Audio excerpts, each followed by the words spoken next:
从古至今所有帝王像中，以朱元璋面貌的反差最大。在紫禁城南薰殿藏的画像中，朱元璋的画像一为眉目慈祥、面部饱满的正像，一为满脸黑痣、脸型怪异、好似猪腰子、斜拔子的丑相。历代帝王的容貌问题，最富有话题和争议的一位，非朱元璋莫属。热门历史剧《大明风华》中，朱元璋回头的一幕就吓哭过不少观众，也引来不少争议。有人说是丑化，也有人说是照着画像一笔一神还原。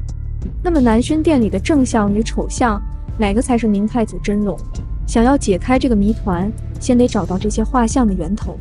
现存南薰殿旧藏的朱元璋肖像画共计13幅。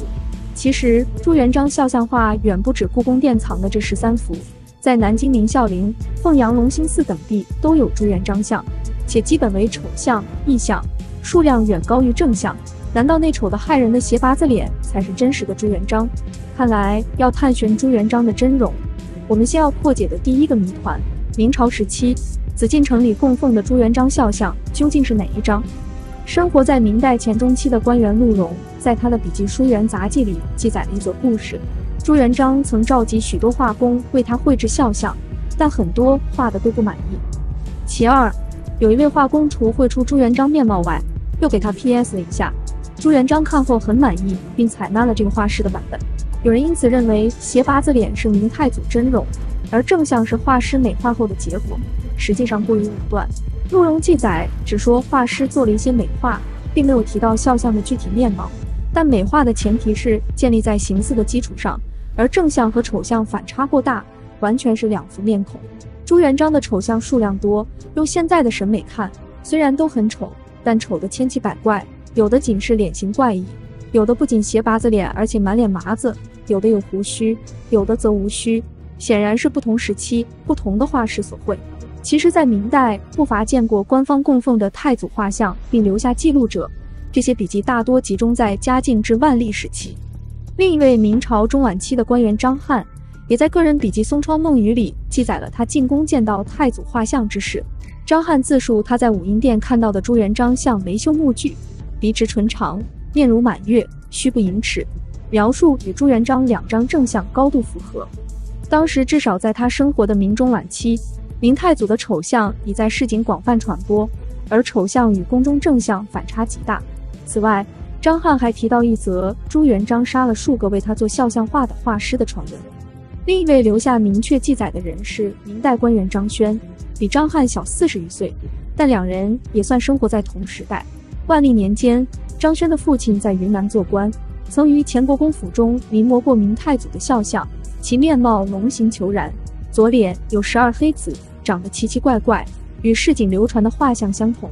可见晚明时绝大多数人所能见到的朱元璋画像，基本都是些丑的不像人的丑相。后来张轩在京做官，在紫禁城见到明代皇家官方认证的太祖玉像，他在文章中写道：看见太祖、成祖的画像，才知道高皇帝乃美丈夫也，根本不是龙形虬髯，脸上有12黑子的样子。由于此前见到的明太祖容貌都很怪异，所以在进宫见到标准照后，巨大的反差给张轩带来不小的震撼，让他不禁发出美丈夫之叹。根据这几位晚明人留下的记载，基本可以肯定，至少在明朝时，紫禁城里供奉的朱元璋肖像画就是今天能看到的2张正像。那么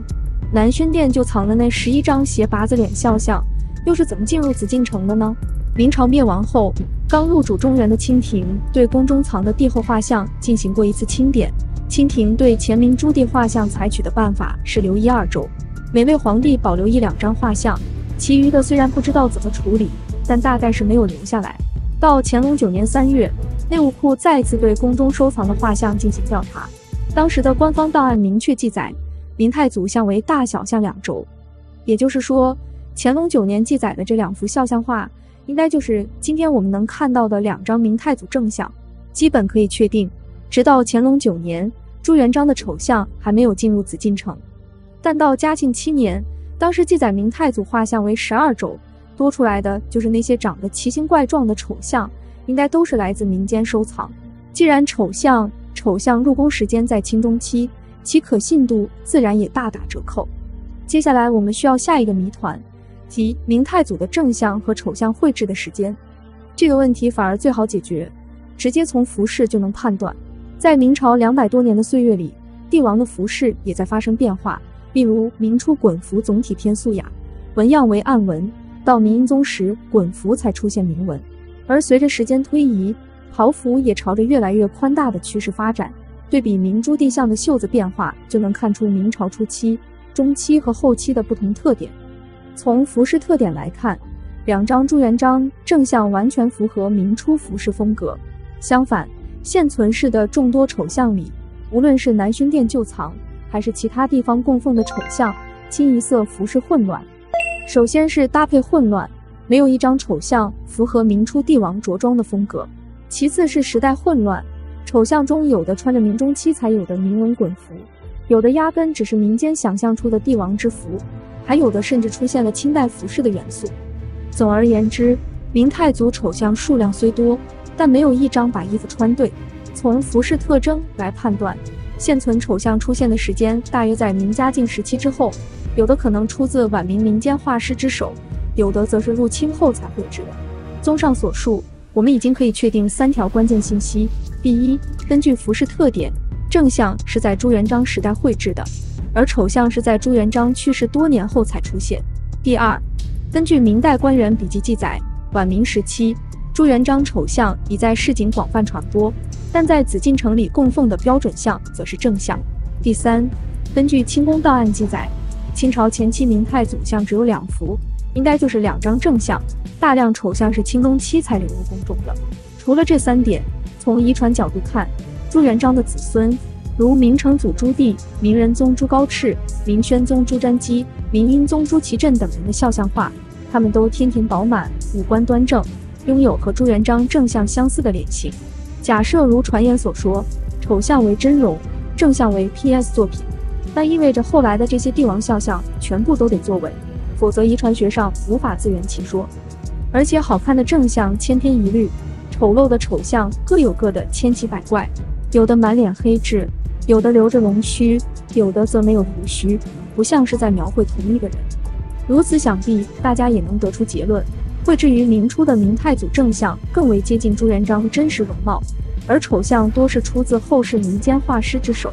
可断定为伪像。但我们依然有一个无法回避的问题，究竟是谁，出于什么理由伪造了这些丑陋的画像？真相绝不仅仅是清朝满族统治者的抹黑这么简单，因为朱元璋的丑像在明中后期就已经出现了，甚至早在万历时期，云南乾国公府所供奉的太祖像就是丑像。到了清代，无论是明孝陵还是朱元璋的老家凤阳，供奉的也清一色是丑像。直到辛亥革命后，建立民国的孙中山拜谒明孝陵，祭告恢复中华。当天的合影照片里，能清楚看到所用的朱元璋肖像画也是斜拔子脸的丑像，至少能够说明，在相当长的时间里，大家都公认朱元璋就长成那副怪模样。根据《清修明史》记载，朱元璋的发迹正是由于郭子兴一见朱元璋的相貌惊为天人，才拉朱元璋入伙，让朱元璋有了在乱世中立足的资本。也就是说，朱元璋容貌不同于常人，对比正像的容貌，似乎斜拔子脸更引人瞩目，也更符合人们对其的理解。然而，史书中对于这些开国帝王的记载，我们是身经百战，见得多了。什么光武帝刘秀出生时室内满无红光，什么唐高祖李渊生来有3副乳房，赵匡胤生下来身体是金色的，都是他们成了皇帝后世为了造神搞出的祥瑞吉兆。而朱元璋因容貌引起郭子兴注意之事，不出我们意料，也是到后来才有的说法。最早极力渲染朱元璋容貌异于常人的主导者，就是他的儿子朱棣。无论是重修的《明太祖实录》，还是永乐11年建孝陵神功圣德碑，都极力刻画出一个有着非凡相貌的朱元璋。只是此时的容颜还不至于像后世丑相那般奇丑无比。也正是永乐皇帝朱棣对父亲朱元璋容貌的种种渲染，为日后明太祖丑相的出现奠定了理论基础。太祖容貌虽然越来越奇，但审美上却越来越丑，有的画像甚至望之不似人类。丑像大规模传播的时间大致从明嘉靖年间开始，至万历时期达到一个高峰，也就是中晚明这个时间段。此时正逢商品经济兴起，市民文化繁荣时期。越是离奇的，突破人们常规认知、超越常理的事物，越符合人们的猎奇心理，越容易引起人们的注意。而且当时社会风气开放，可谓百无禁忌，民众见月穿蟒纹、飞鱼纹、赐福的都有不少，把太祖皇帝绘制的又丑又怪算不得什么大事。用今天的话说，就是明太祖的丑相非常有网红潜力。这么多皇帝画像，只有朱元璋丑相最具有话题性，成为爆款热点也就不奇怪了。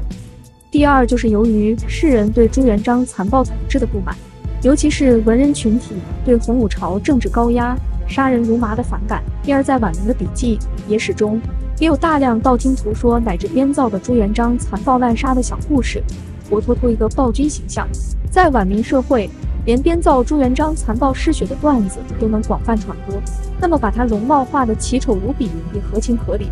何况当时像张翰、张轩这类极少数当过京官，能进紫禁城一睹玉像的人很少，绝大部分人根本没有机会见到供奉在紫禁城里的正像。而丑相在民间迅速传播，数量也越来越多，就连前国公府这类有官方背景的地方也信以为真，供奉丑相。这无疑反过来为丑相的传播助攻，生生不息。斜八子脸从此成为朱元璋挥之不去的印记，许多影视作品依然会以此为噱头，比如《大明风华》就借着斜八子脸的朱元璋狠狠上一波微博热榜。但比较起来，还是《山河月明》中饰演朱元璋的陈宝国老师看得顺眼一些。